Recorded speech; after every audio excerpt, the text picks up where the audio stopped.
What is stress testing? In theory, of course, put the system under stress and see how it behaves. That's the basic definition of stress testing. That comes to a question, what is stress means?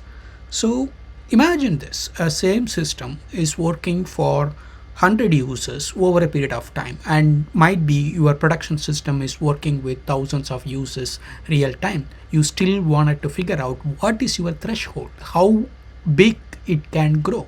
The 1,000 can be 2,000, can be 5,000. So the basic idea or my personal experience, what I usually do is I try for 2.5 times stress than usual. So if my production system is normalcy is pretty much 100 users per second, or 100 users accessing the same point at that point of time, then my stress test will be mostly making sure how our system behaves on 250 users at the same time.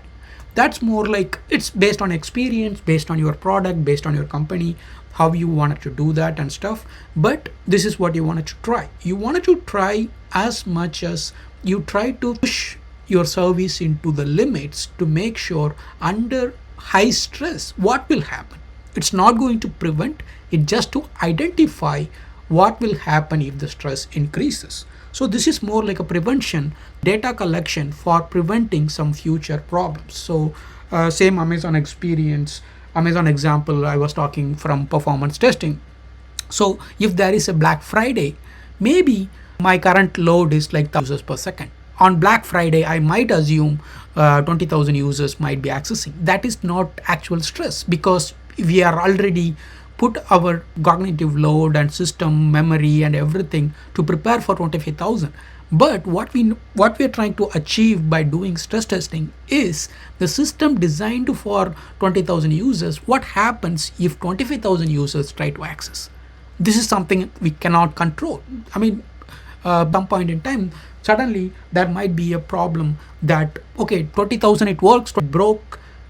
The major expectation is pretty much give me a loading screen, give me an error explaining, try again later or something, but the still need to supposed to run without any issues. That's what I'm trying to do, or stressing the system into its limit and see what will happen. So the other benefits of stress testing, what we get from stress testing is not only memory utilization, CPU load. I mean, we know it already crossing 80%, 90% of stress, but we might also find some memory leaks where this problem, the data is missed, some data is accepted but not stored in database. So these kind of weird scenarios will happen when you put that system under stress. So on stress, what I would personally do, or in practical, doing the stress test for very short amount of time, not doing it for, I mean, there is that to run it on a long period of times, but I wanted to try this short amount of times. Like when I say there will be 20,000 people, it's not like everyone will be accessing, 20,000 people will be accessing for the 24 hours time period. The problem is when there will be a huge amount of thing when the time actually starts.